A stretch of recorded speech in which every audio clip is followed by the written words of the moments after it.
Estamos aqui no estúdio do Bunkyo. Hoje teremos a entrevista com o Dr. Renato Ishikawa. E só para lembrar, estamos todos aqui protegidos, a equipe inteira está aqui com máscaras. E eu e o Dr. Renato estamos aqui com essa proteção entre nós, de acrílico.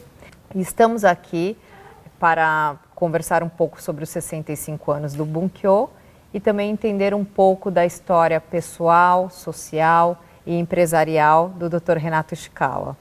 Olá, Dr. Renato, como vai o senhor? Estamos aqui separados por essa proteção, né? Mas estamos bem próximos. Boa tarde, obrigado. Tudo bem com o senhor? Tudo bem, sim. É prazer estar aqui hoje, né, para ser entrevistado por você, Sandra. Muito obrigado. Mas eu gostaria que o senhor mesmo contasse alguns dos pontos altos dessa rica história. Nasci em Paraguaçu Paulista e meu pai trabalhava, imigrante, veio para o Brasil com 17 anos, trabalhava numa empresa chamada Anderson Creighton, empresa americana, em Paraguaçu Paulista.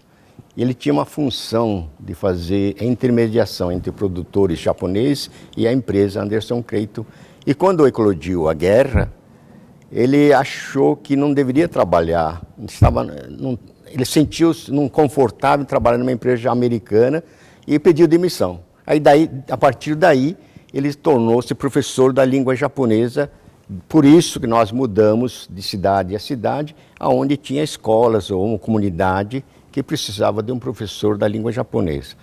E nós mudamos, eu que lembro agora bastante, ainda é onde nós mudamos para Ibiúna, eu tinha 7 anos, minha irmã mais velha do que eu, 1 ano, 9 anos, e frequentávamos todo dia o grupo escolar, andando a pé, 7 quilômetros na ida, 7 na volta.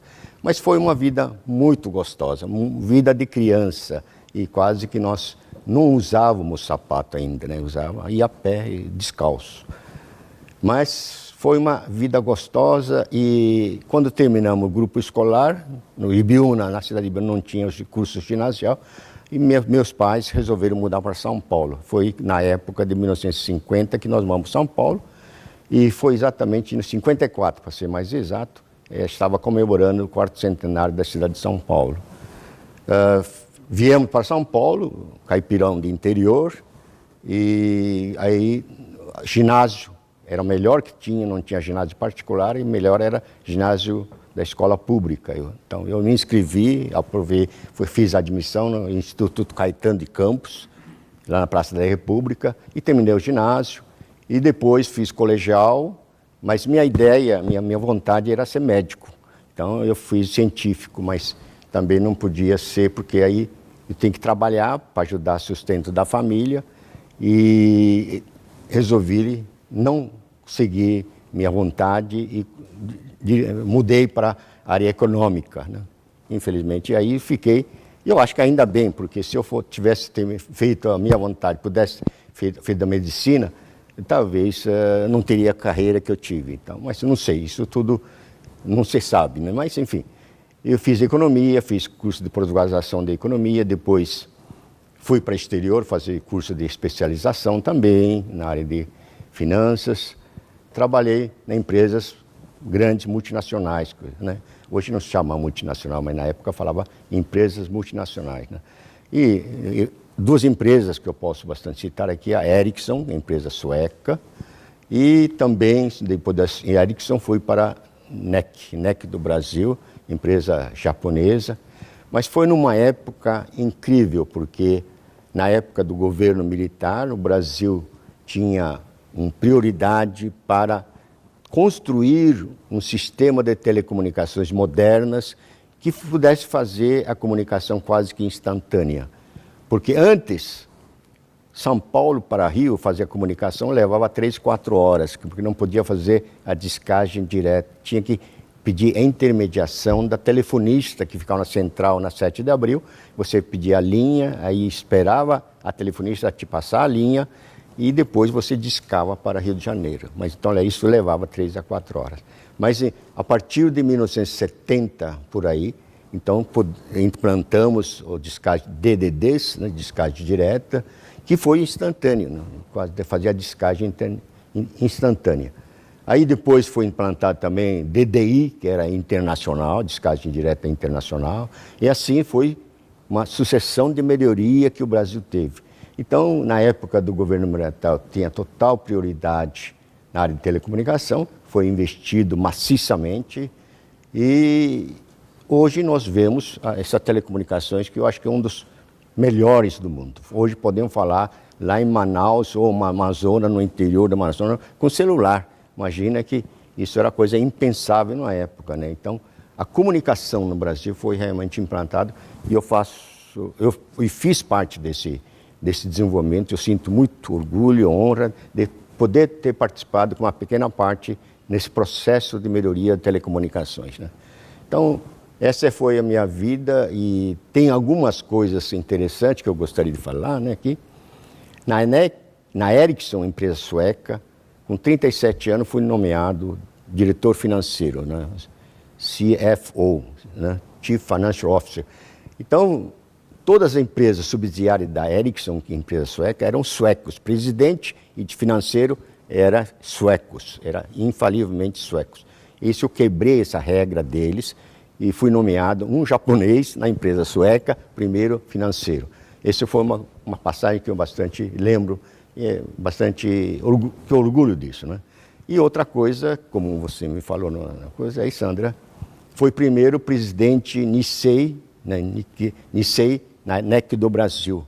Até então sempre foi também japonês ou contratados. Então, esses são dois marcantes, né? Então, na NEC, eu tive o privilégio de, quando comecei em 1984 na NEC, a empresa faturava 50 milhões de dólares, mais ou menos. Chegamos no pico a 1,5 bi, quer dizer, 1,5 bilhão de dólares. Então, foi um crescimento fantástico no período que estive lá.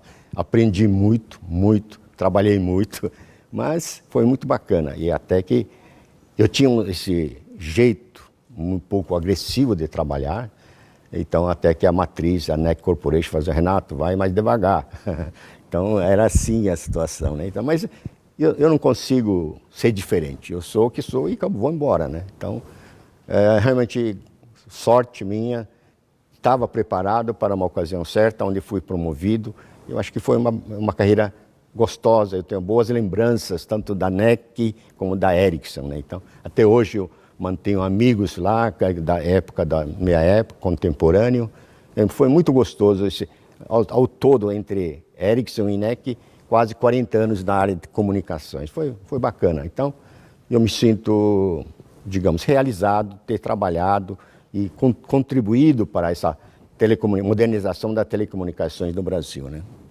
Parabéns, viu, doutor Renato? Olha, interessantíssimo toda essa trajetória, né? Parabéns por fazer parte dessa área de telecomunicações, desse desenvolvimento, né? Que foi muito forte no Brasil, realmente. E duas empresas excelentes, né? Ericsson e NEC. Aprendeu a falar sueco? Aprendi mesmo. Na realidade, eu não falava, mas eu entendia, né? Então, isso era a grande vantagem minha, porque nas reuniões eu sentava, o único estrangeiro, japonês, sentado numa mesa de suecos, e eles falavam, claro, entre eles em sueco, e eu acompanhava a discussão.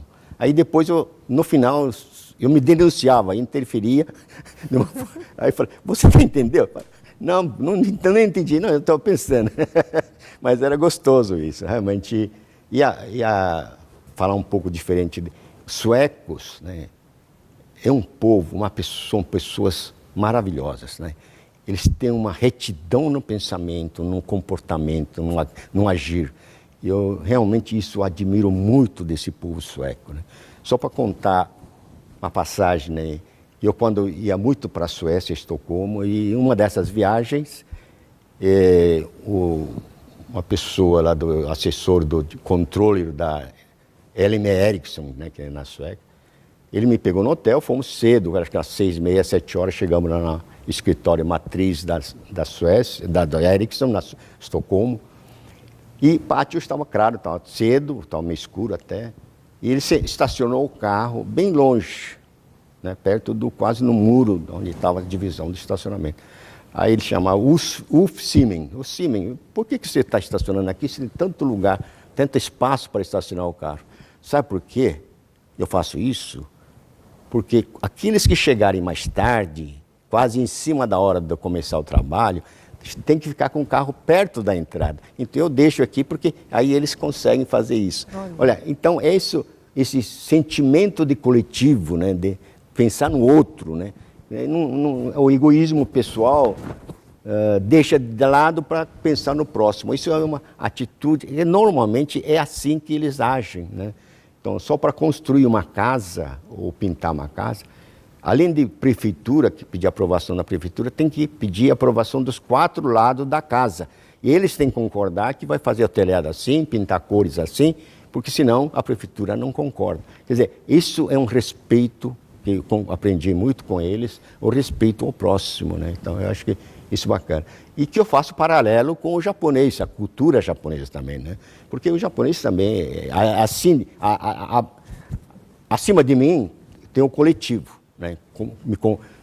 Me cuido, me comporto pensando no próximo, não só no meu, né? Esse egoísmo pessoal não tem. Então isso é muito bacana, eu aprendi muito com eles. Exatamente isso que eu ia falar. O japonês, ele também tem esse ponto de pensar no coletivo antes, né, dele mesmo. Eu achei isso então, muito... acredito que foi muito bacana ter exatamente alguns pontos iguais à cultura japonesa na cultura sueca, né, para o senhor. Você vê que em outra parte do mundo, né, numa ilha, outro lá no continente nórdico, eles têm uma cultura, né, que vem milenar, tanto os suecos também, porque eles na início eram vikings, né, e japoneses, né, eram samurais, tem um pensamento bastante próximo, né, eu achava esse paralelo bacana, né. Muito bacana. E, doutor Renato, outro ponto que me chamou a atenção, né, que o senhor falou que tinha vontade de ser médico.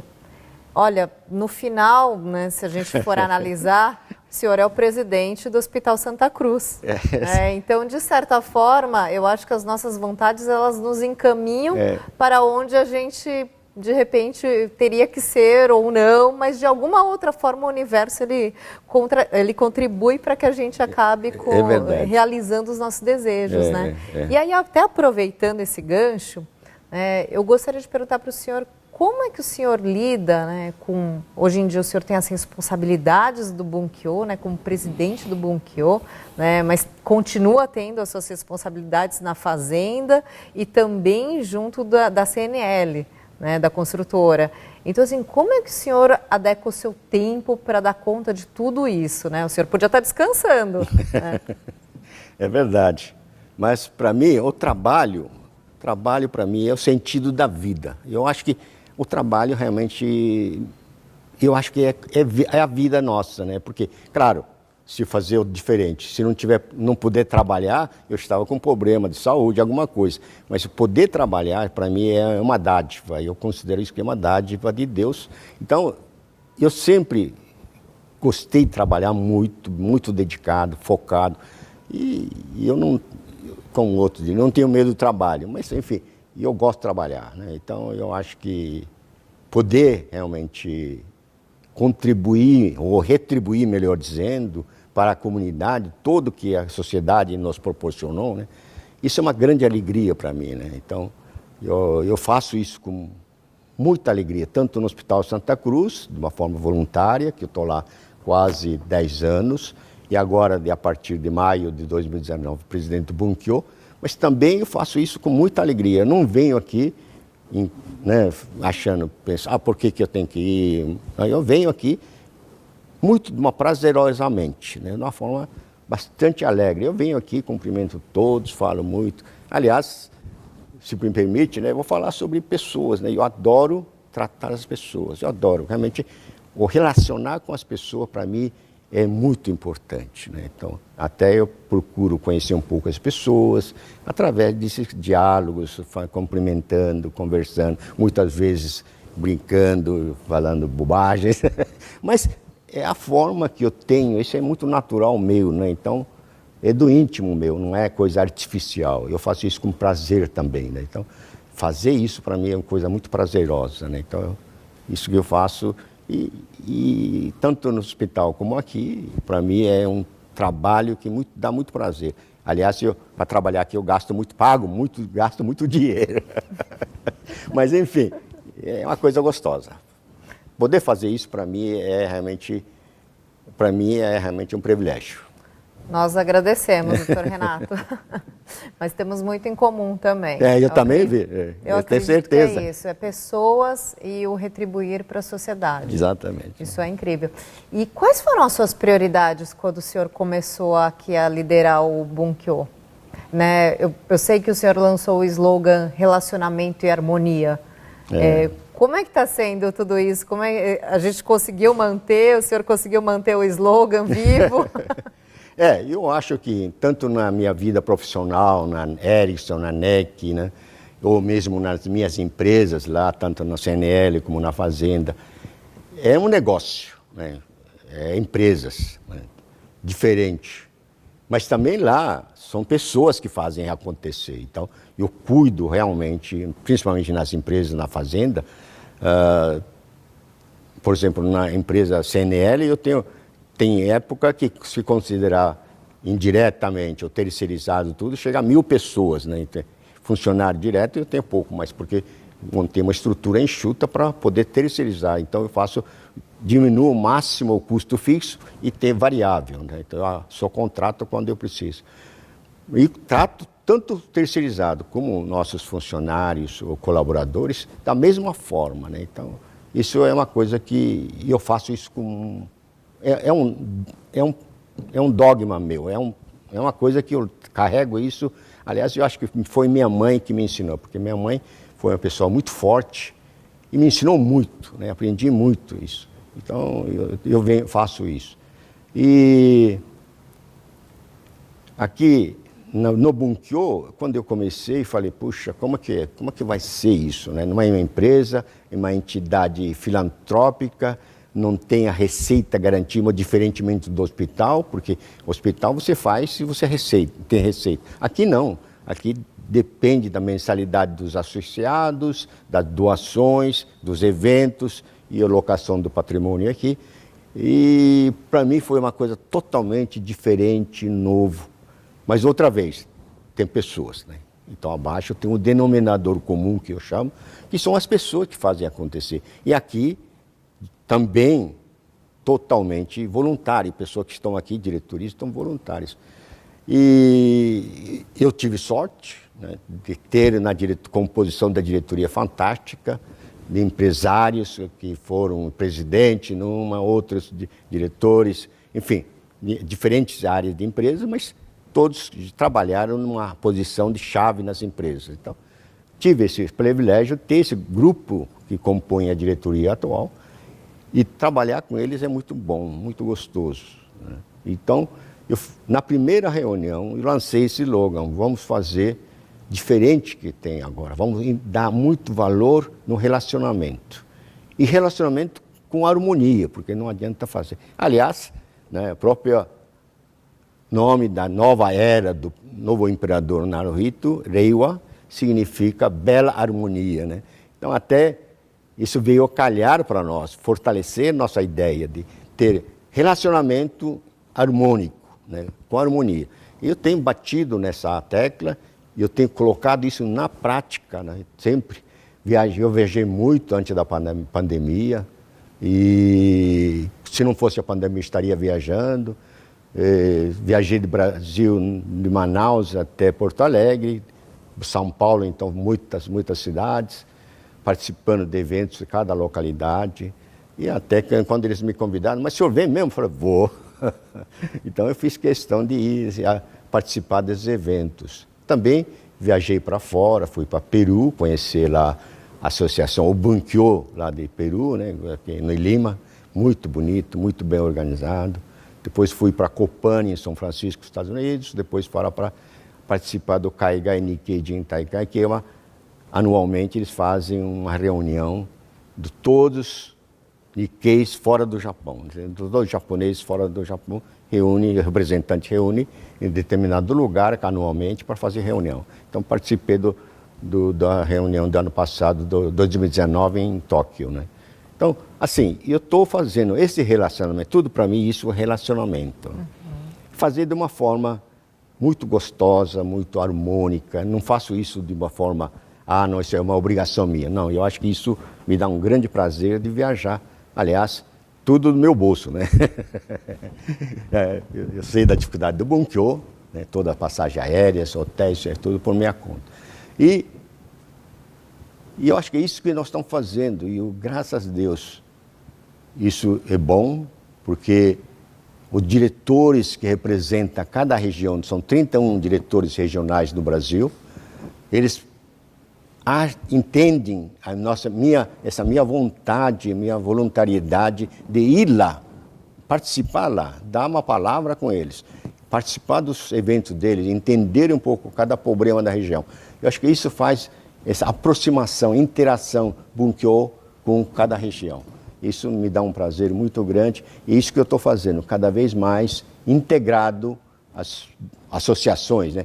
No Brasil diz que tem 400 associações. Você imagina, eu nunca consegui viajar e atender esses 400. Mas, enfim, as maioria de cada região, eu estou indo e assim que terminar a pandemia, vou voltar, viajar novamente e vou continuar nessa interação que eu tenho, né? É assim que eu estou fazendo. Olha, doutor Renato, muito interessante, né, esse ponto dos relacionamentos que o senhor falou, né, até no dia 17 de dezembro agora, que a gente teve a segunda parte da comemoração dos 65 anos, quando nós falamos do Bunkyo do futuro, ou o futuro do Bunkyo, nós falamos sobre essa parte da internacionalização, né, de como era importante fazer essa network. Então, é muito gratificante ter o senhor realmente empenhado em fazer toda essa parte do relacionamento e esse relacionamento com a harmonia, que eu acho que é o principal. Agora, eu gostaria de perguntar para o senhor também, logo no começo da sua gestão, o senhor trouxe pessoas que acredito que nunca tinham, na verdade, se relacionado com o Bunkyo, né? Sim, sim. Algumas delas, como o Johnny Saad, né, da Rede Bandeirantes, de comunicação, né, o ex-ministro da Agricultura, Roberto Rodrigues, o João Grandino Rodas, ex-reitor da USP, Maurício de Souza, cartunista e escritor, o senhor Shinji Tsuchiya, ex-diretor-presidente da Mitsui do Brasil. Então, assim, eu gostaria também que o senhor comentasse um pouco sobre essa estratégia de trazer essas pessoas pesados, né, da sociedade, na verdade, brasileira, nem só nipo-brasileira, né, aliás. Gostaria que o senhor comentasse um pouquinho, contasse para a gente por que o senhor pensou nisso. Minha ideia é fazer a modernização do Bunkyo, né? O Bunkyo sempre ficou confinado na comunidade, né? Então, eu entendi, né, que talvez precisasse extrapolar isso para a sociedade brasileira como um todo, né? E nós estamos fazendo isso já, né? Trazendo o Bunkyo também, não só que tem sangue japonês, o Nikkei chamado, né? Trazendo participar também as pessoas não Nikkeis, né? Quer dizer, que não têm sangue de origem japonesa. Então, eu creio que o Bunkyo tem esse papel importante de divulgar a cultura japonesa.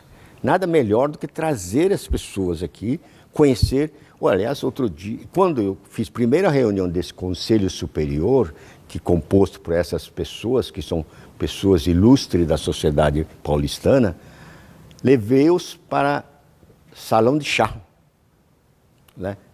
Aí fizemos, a dona professora Hayashi, Madoka Hayashi, fez uma cerimônia de chá, assim, bastante rápido, muito gentilmente, fez com kimono bonito.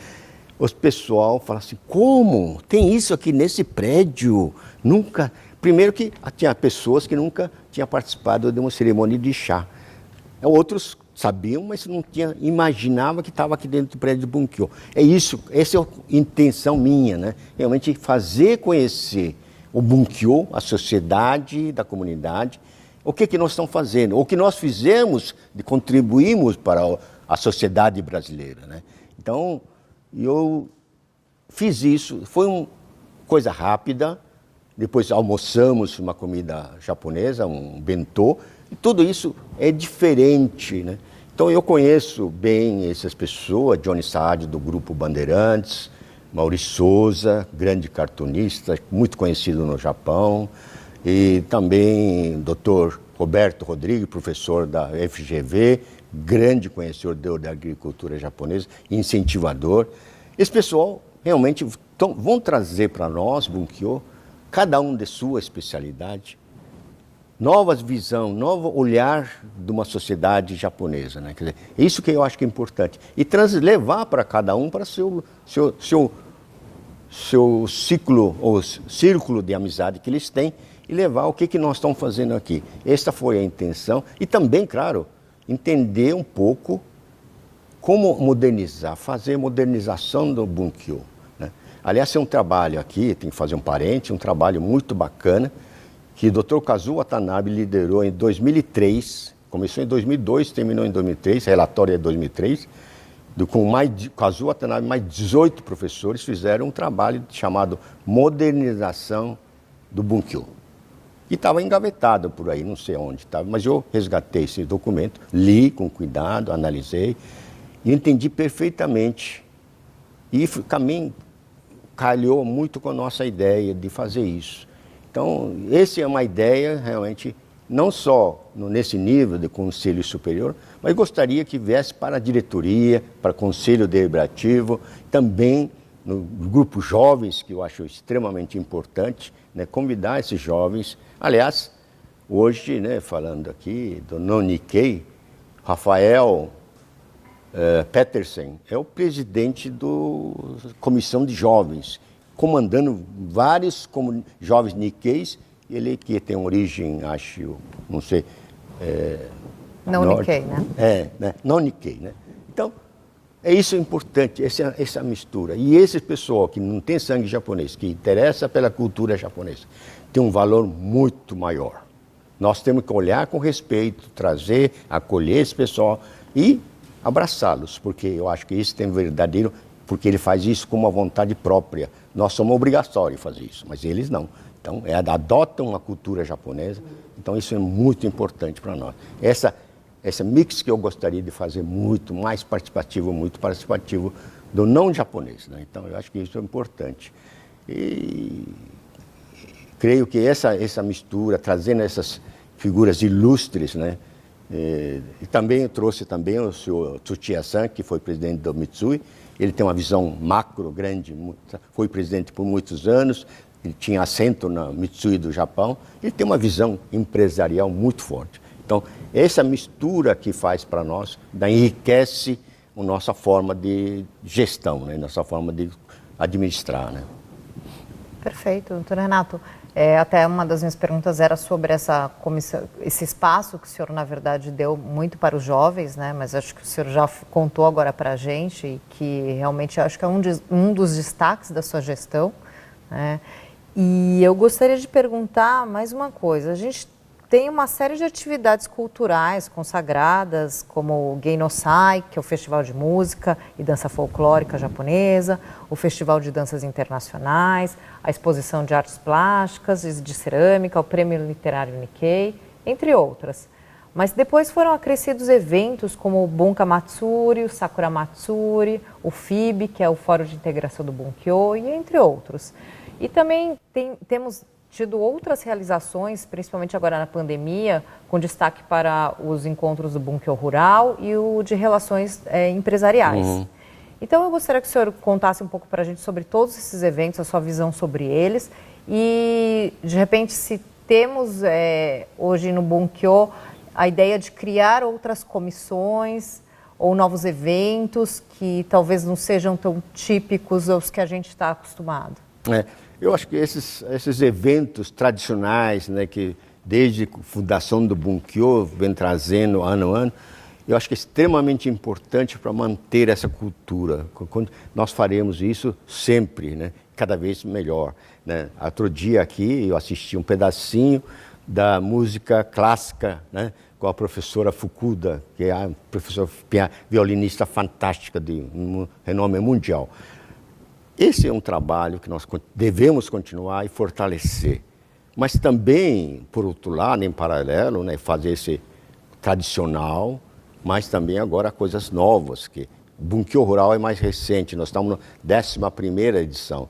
E, além disso, Bunkyo Rural, e para mim, eu tenho uma tendência, eu sou meio parcial nesse ponto, porque eu sou agricultor, né? Eu tenho um negócio, como falamos aqui, Fazenda Aliança. Eu gosto, entendo um pouco de agricultura. Então, eu tenho realmente uma predileção por esse Bunkyo rural. Eu tenho insistido muito para que esse Bunkyo rural vai ser um elo de ligação entre a comunidade Nikkei com a sociedade brasileira e tentar mostrar qual a contribuição real que o Nikkei, os imigrantes japoneses, trouxeram para o Brasil, que também, maioria, claro, como meus pais foram, trabalharam na agricultura. E esse é um grande legado nosso, que temos que mostrar o que nós fizemos, estamos fazendo, contribuindo para a sociedade brasileira, mudando hábitos alimentares, comendo mais frutas, mais verduras, enfim. E tudo isso nós temos que fazer, evidenciar, realçar isso através do Bunkyo rural, né? Então eu acho que também nós fizemos este ano 2020 aqui foi online, né, tudo webinar, com São Gotardo, por exemplo, que é uma área de desbravamento do cerrado. É um trabalho fantástico que fizeram, que o pessoal da extinta Cooperativa Agricultura, que radicaram lá em São Gotardo, e fizeram daquilo um cerrado, agora um polo de produção fantástico.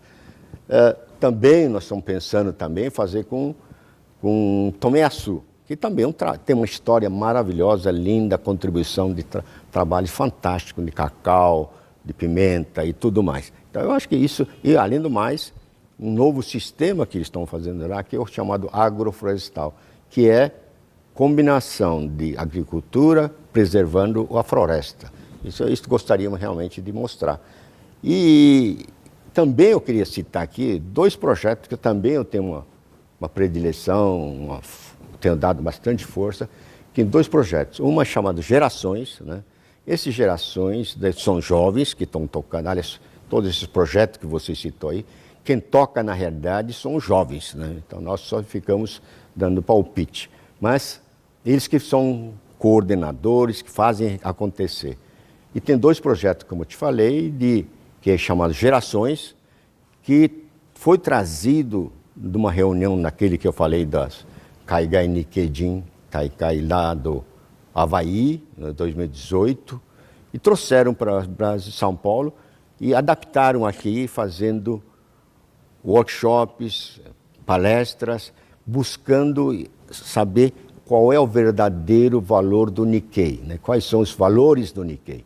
E até no ano passado, o Dia Internacional Nikkei, foi divulgado identificaram 8 valores Nikkeis, né? Que foi muito bacana. E aí está numa fase ainda, continuamos trabalhando.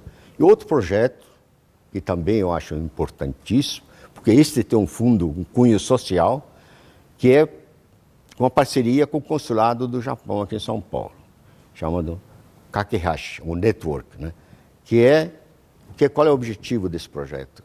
É dar apoio aos jovens que voltaram do Japão, do DKC, que os pais foram para o Japão trabalhar lá para ganhar um dinheirinho, dito DKCs, né?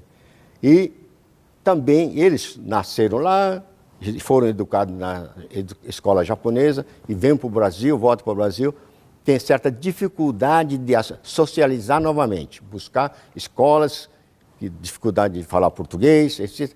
Então, esse nosso Bunkyo ajuda, ou conversa, faz reuniões para integrar eles numa sociedade. E fazemos o inverso também nas crianças brasileiras que estão lá no Japão, que têm dificuldade de socializar na comunidade, na sociedade japonesa, nós vamos tentar ajudar. Isso, como eu te falei, tem o apoio do consulado do Japão em São Paulo, e agora nós estamos tendo ajuda também do consulado, embaixada do Brasil no Japão. Então, está sendo coisa... Porque isso tem realmente, como eu falei, tem um cunho social muito grande. E vamos fornecer ajuda psicológica, né? Conversas, porque muitas vezes ele nem sabe com quem conversar, aonde ir. Então, isso é um facilitador que esse projeto faz para esses jovens que voltam. Então, esse, como eu te falei, para mim, tem uma importância muito grande nesse rol de projetos que nós temos aí, né? Nossa, projetos muito importantes mesmo. E, doutor Renato, nós acabamos celebrando, né, os 65 anos do Bunkyo com as lives, quando eu acredito que a ideia era que a gente tivesse uma grande festa, né, da comunidade, fisicamente, mas não aconteceu. Mas como é que foi para o senhor? Então, as duas lives foram muito especiais, no dia 12 e no dia 17, né? Uma mais como uma homenagem, né, às pessoas do Bunkyo nesses 65 anos, e a outra que falava muito sobre o passado, o presente e o futuro do Bunkyo, né? Que é esse assunto do qual hoje estamos falando bastante. Então, eu gostaria de saber como é que foi para o senhor essas festividades. Eu relutei muito no começo, né? Fazer uma festividade, né, online, né, Zoom, é difícil. Mas, claro que com essa pandemia, né, essa restrição sanitária, não podiam fazer diferente. Aliás, no começo já até discutiam fazer de forma híbrida, mas acabamos abandonando a ideia porque não daria certo, porque aqueles que vêm, frequentam mais o Bunkyo, são pessoas de idade, então são um grupo de risco. Então falaram, não, vamos abandonar e fazer totalmente online. Mas de qualquer forma, o resultado foi muito além da expectativa, porque no dia 12, como você falou, foi mais para homenagear as pessoas que trabalharam, até 2 pessoas ainda sobreviventes, dos fundadores do Bunkyo, que estavam lá, e eu fiz questão pessoalmente de levar a placa de homenagem. Foi muito bacana. E também nós contamos um pouco a história e homenagear pessoas que contribuíram até agora para o Bunkyo. E no dia 17, que foi agora, né, foi mais para mostrar também o que nós fizemos, o que estamos fazendo e qual é a expectativa para o futuro. Isso foi muito bonito, né? Foi feito aí quase 2 horas se você participou, muito obrigado, né? Que você agradeço. Foi muito legal. Então foi coordenado pelo George Okuhara, que fez um trabalho muito bonito. E eu acho que, claro, passado maravilhoso, o que nós estamos fazendo, e fica a pergunta, né? E o futuro, né? E o futuro? Agora eu que pergunto para o senhor, e o futuro do Bunkyo? Como o senhor vê o futuro do Bunkyo? Eu acho o futuro do Bunkyo, claro, não podemos sair do que nosso DNA, né? O que nós somos, para que nós fomos criados, né? O Bunkyo foi criada, né? Então, vamos continuar, claro, cada vez mais forte na divulgação da cultura japonesa através da dança, culinária, turismo, enfim, mostrar a tradição, cultura japonesa. Isso nós faremos aqui e talvez agora levar a cultura brasileira para o Japão, né? Isso seria muito bom, porque o japonês pouco conhece o lado positivo do Brasil, né? Então, só chega a notícia ruim lá. Então, temos que mostrar a cultura brasileira. Tem, além do futebol e carnaval, tem outras coisas boas. Então, tem que mostrar isso, né? Então, eu acho que isso é um papel do Bunkyo. Também fortalecer muito mais a conexão, a interação com os governos, principalmente com o governo japonês, que nós precisamos muito apoio deles, do apoio japonês, através de diferentes organismos, né? Do consulado, da JICA, JETRO. Então nós temos aí também nós temos aqui, né, fazer os estágios que a JICA tem fornecido para nós. Acho muito importante. Então esse é um caminho que nós vamos seguir de fortalecer relações ou interação com o Japão e com outros países também, né? Como eu disse, eu fui para Peru, me surpreendi, a comunidade japonesa fantástica lá, e assim vamos fortalecendo esse relacionamento fora do Brasil também. Outra coisa que eu gostaria muito é continuar, ou melhor, dar mais ênfase valorizando o trabalho dos jovens, né? Os jovens aqui, né, eu tenho que tirar chapéu para Marcelo Hideshima, que é um dos jovens, já não tão jovem, mas que ele comanda a Comitê Jovem, que na realidade o Bunkyo tem 3 pilares, né? Comitê Jovem, Comitê de Bunkyo, quer dizer, esse tradicional, cultural, que nós chamamos, e também administrativo, né? Então, esses 3 pilares que vamos dizer, e o Comitê Jovem, para mim, é o que mais importante que eu considero, que compõem esse comitê jovem quase 200 jovens, de diferente idade, né?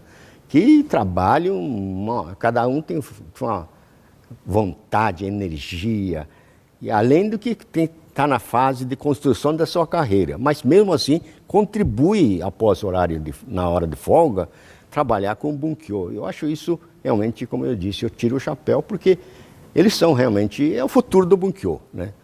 Então, eu gostaria que cada vez mais, no Conselho Deliberativo, na diretoria, tivessem jovens participando, né? Isso, realmente eu gostaria, né? E até jovens não Nikkei. Eu gostaria muito de fazer isso, né? Então, eu acho que isso mesmo, quer dizer, é difícil, tem muito trabalho, mas vamos fazer. Doutor Renato, olha, poderíamos ficar aqui horas conversando, que esse papo está super agradável e rico em informações. Muita coisa eu mesma não sabia. Então, muito obrigada mesmo por esse bate-papo. Gostaria que o senhor também agora deixasse uma mensagem para todos, né? Esse final de ano, que foi um ano conturbado, 2020, mas ao mesmo tempo foi um ano de muitas descobertas e redescobertas. Então, eu gostaria que o senhor deixasse uma mensagem para o nosso público aqui. Eu começo dizendo, né? Eu sou otimista, né? Eu estou completei, aliás, dia 20, 82 anos. Eu tenho que agradecer a Deus, realmente, né, por ter dado essa oportunidade, esse privilégio de estar vivendo com essa, sem doença, e que eu sempre falo, respirando e comendo o que eu quero. Isso é um grande privilégio, né? E eu agradeço toda manhã esse privilégio que eu tenho de ter saúde e continuar podendo trabalhar. Espero que cada um que estão nos assistindo aqui também, né, agradeça todo dia, agradeça tudo que eu tenho, mas para realmente continuar a vida, né? Eu acho que otimismo não pode ser otimismo total, mas tem que ser otimismo bom, otimismo pé no chão. E este ano foi difícil, enfrentamos vários desafios, eu diria que até vencemos, aprendemos muito. E também aqui eu tenho que falar dos médicos que trabalham, que até arriscando sua própria vida, atendendo as pessoas com Covid. Eles mesmos, né, eu tenho contato ainda bastante com eles, dizem que eles também aprenderam, desse ano que passou, como lidar com as pessoas que foram contaminadas com a Covid. No começo era totalmente escuro, era totalmente não tinha visão do que era. Agora eles têm sabem já, tem um protocolo de tratamento, já sabem que remédio dá. Então, sabendo que no 10º dia de contaminado tem certas reações assim. Então, cada pessoa é pessoa diferente, mas, de certa forma, da média, eles têm esse relacionamento doente com reações, né? Então, tudo isso é um aprendizado que foi em 2020. E para 2021, espero, né, que essa questão da vacina deixe de ser elemento político para ser realmente... Nós vamos ter que ser vacinados para enfrentar essa pandemia, né? Então, eu creio, o Brasil está num caminho de recuperação.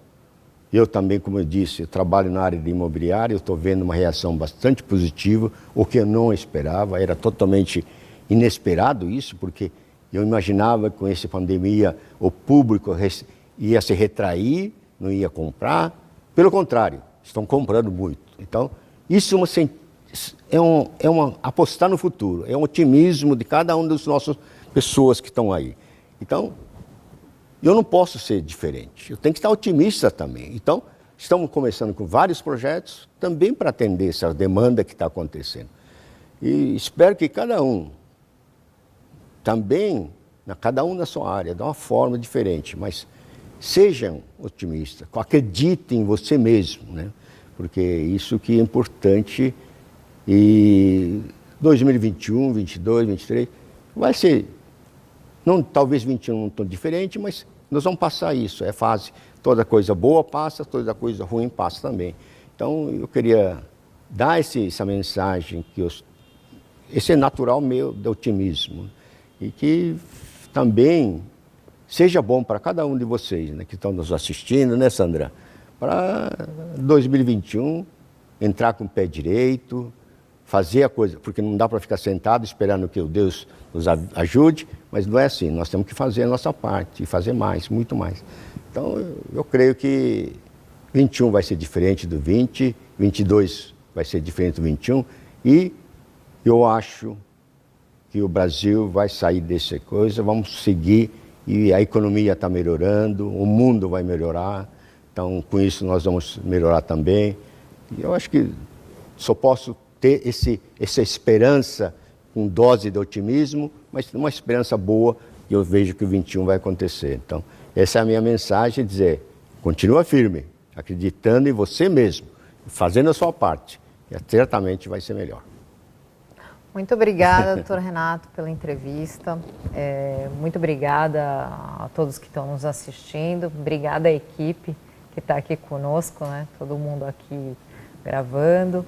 E eu também desejo um Feliz Natal, um Ano Novo muito próspero para todos e muita saúde, felicidade e paz. Obrigada.